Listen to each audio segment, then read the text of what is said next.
হে প্ৰভুসকল, আমি কংসবধ এই বিষয়ে আমি আলোচনা কৰি আছিলোঁ আপোনালোকৰ ওচৰত। আজিও আকৌ আমি এই কংসবধৰ অধ্যায়েই লৈছোঁ আলোচনা কৰিবৰ কাৰণে। আমি এই অধ্যায়ৰ মাজেদি কেনেকৈ গুৰুজনাৰ বিষয়বস্তু আমি অধ্যয়ন কৰিব পাৰোঁ। আচলতে আমি এইখিনি সদায় ঈশ্বৰৰ নাম ল'ব পাৰিলে ভাল। গতিকে আমি আলোচনা আজিও লৈছোঁ কৰিবৰ কাৰণে। কৃষ্ণ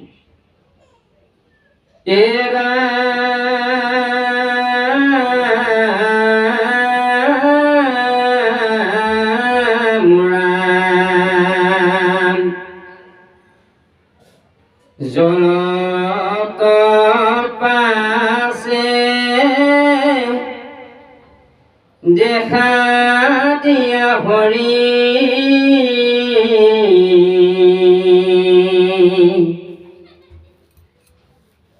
হৈলাই অন্তৰ ধ্যান ৰূপ হৰি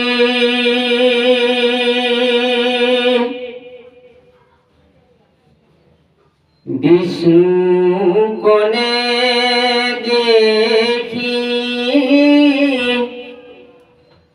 পাছে অক্ৰূৰে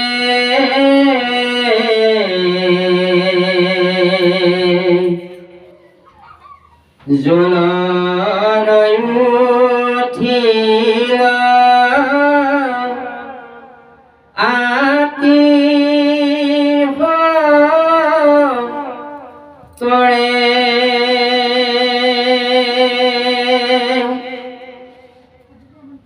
যে জলৰ মাজত অৰ্থাৎ পানীৰ মাজত অপৰূপ যি ৰূপংশ হৰি দেখালে, এই ৰূপংশ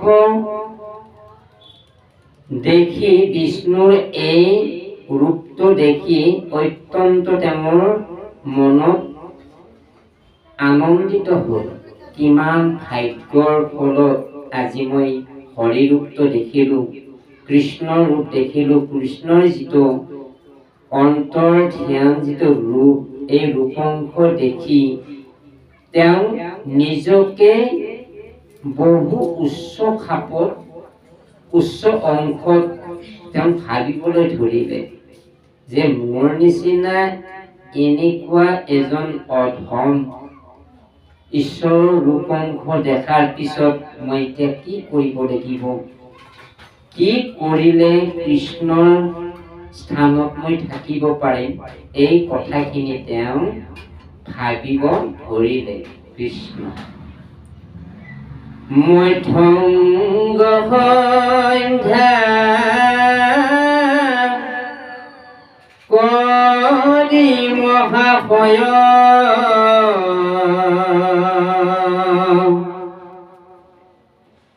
গৈলন্তৰু ৰথক ভূয়া বিস্ময়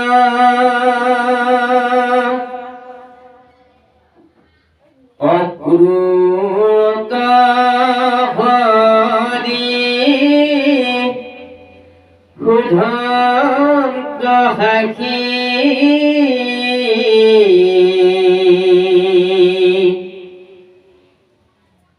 বিস্ময় ভৈলা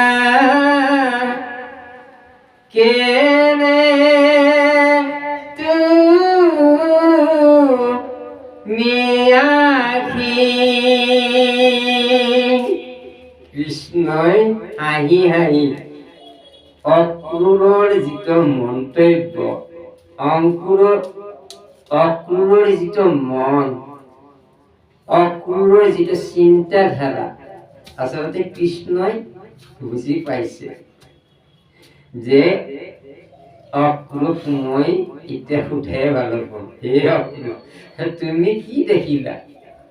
তুমি যে ইমান আচৰিত হ'বলগীয়া হৈছিল, কাৰণ বিস্ময় মানে আচৰিত।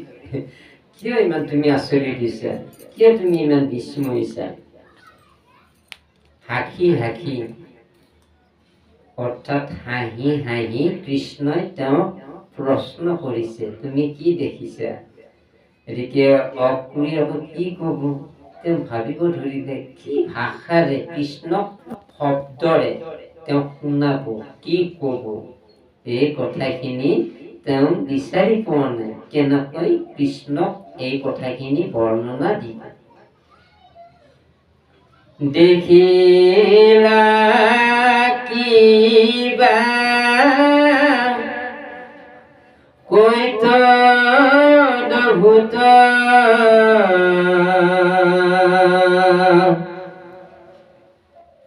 সতৰে কৰিয় গান্ধীনি গুপ্ত,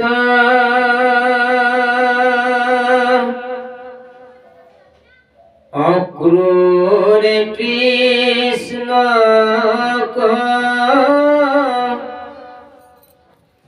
মাতিয়া পাছে,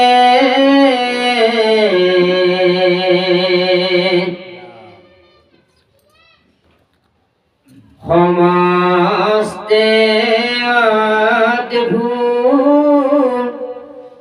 তোমাতে আছে।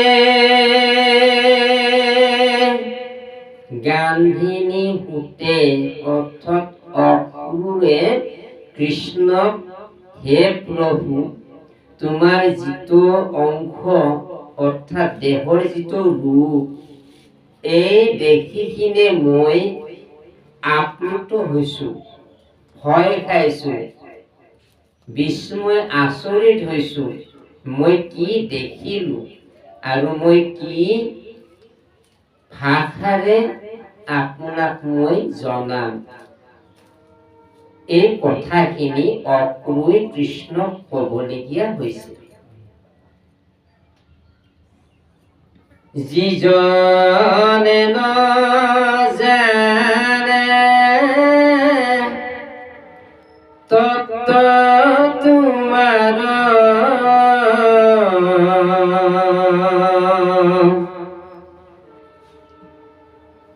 সমস্ত জগত অদ্ভুত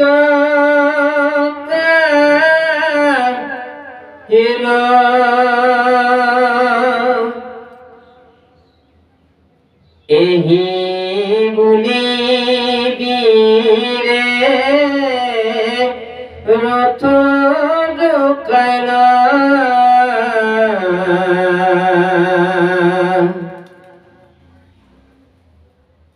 দিনান্তে গয়া মথুৰা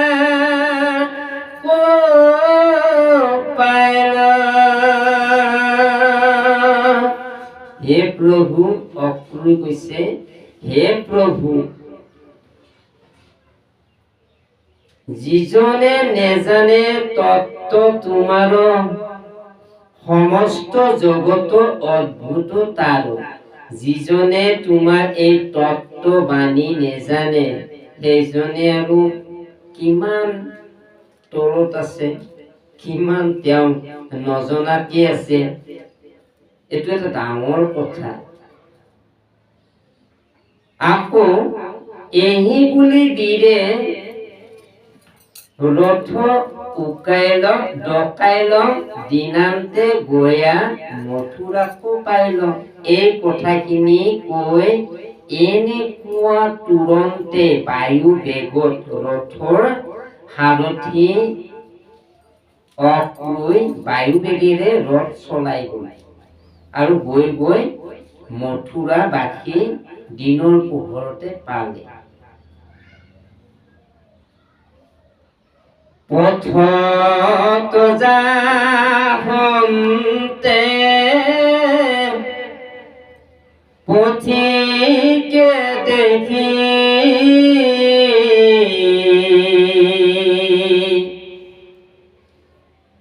আনন্দে কৃষ্ণ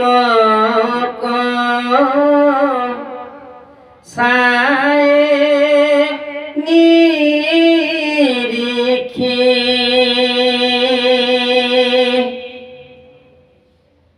পাশে মথুরার সমীপ পাই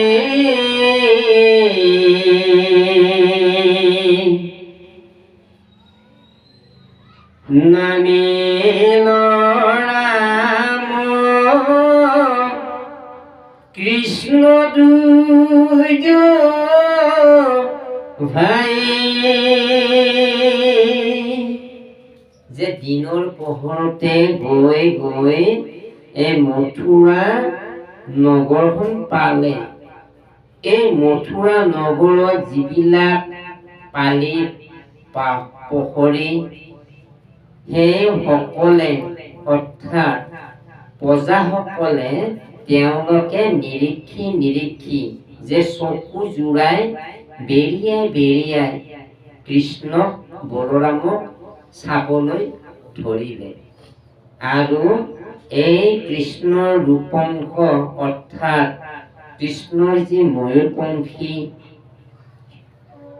কিৰীটিৰ উপৰংকত আছে, সেই ময়ূৰপংখী দেখাত বৰ ধুনীয়া দেখি একেধেনাই একেবাৰতে চাই থাকিল।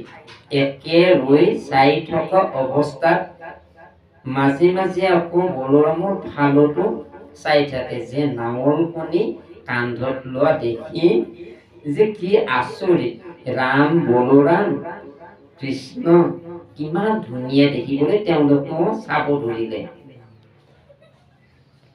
অক্ৰূৰ হাতে ধৰিয়া হৰি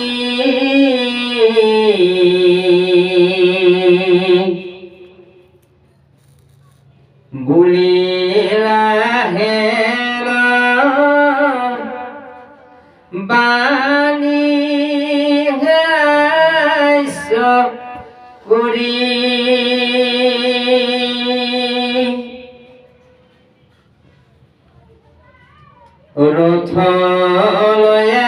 ৰথলয়াগে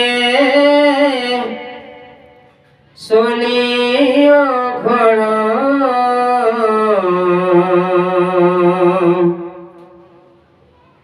পাছে পঢ়িব আমি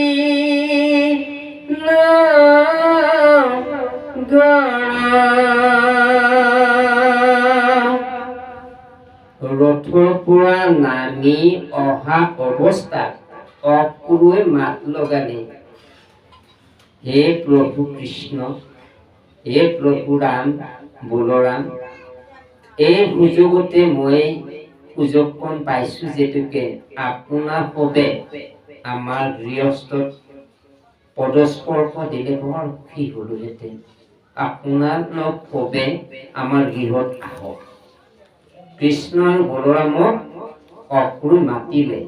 তেতিয়া কৃষ্ণই মাত লগালে, অক্ৰূৰক ক'লে যে নগৰৰ এই স্থান সমীপত আমি যেতুকে নামিছো, আমি আকৌ এতিয়া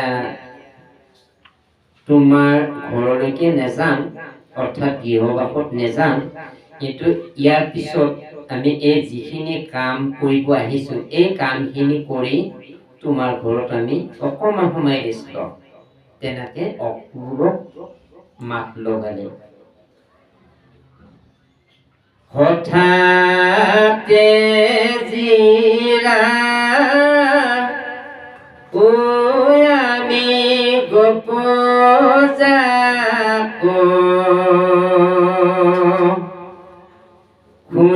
শুনিয়ায় অক্ৰূৰে বুলিবা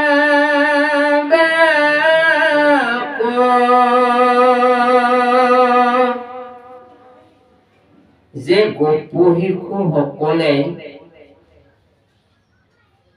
যিখিনি ৰৈ আছে অক্ৰূৰ মাত লগালে, যিসকলে ৰৈ আছে চাই থাকিলে চাওক বাৰু, কিন্তু আমাৰ গৃহস্থত গ'লে অকণমান ভাল আছিলে নেকি প্ৰভু, কাৰণ ইয়াৰ পিছত আকৌ আপোনাক আকৌ দেখিবলৈ পাওঁ নে নাপাওঁ, এই সুযোগকণ আকৌ মিলিবনে নাই।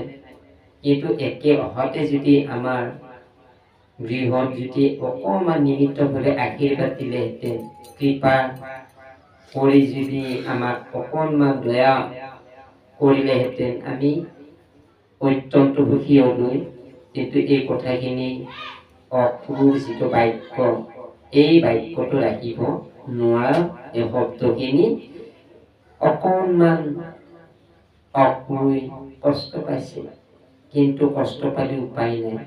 কিয়? ৰাম বলৰাম কৃষ্ণই যি উদ্দেশ্যত আহিছে সেই উদ্দেশ্যটো সফল কৰিবই লাগিব।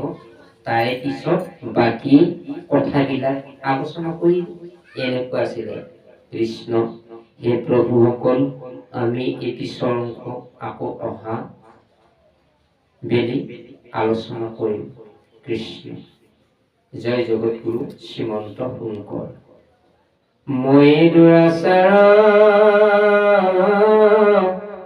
কেৱল তোমাৰ অপৰাধী নাৰায়ণ, সমীক হৰে লয় দাস কৰি, পুখিলো হেৰা শৰণ। ৰাম পুখিলো হেৰা শৰণ।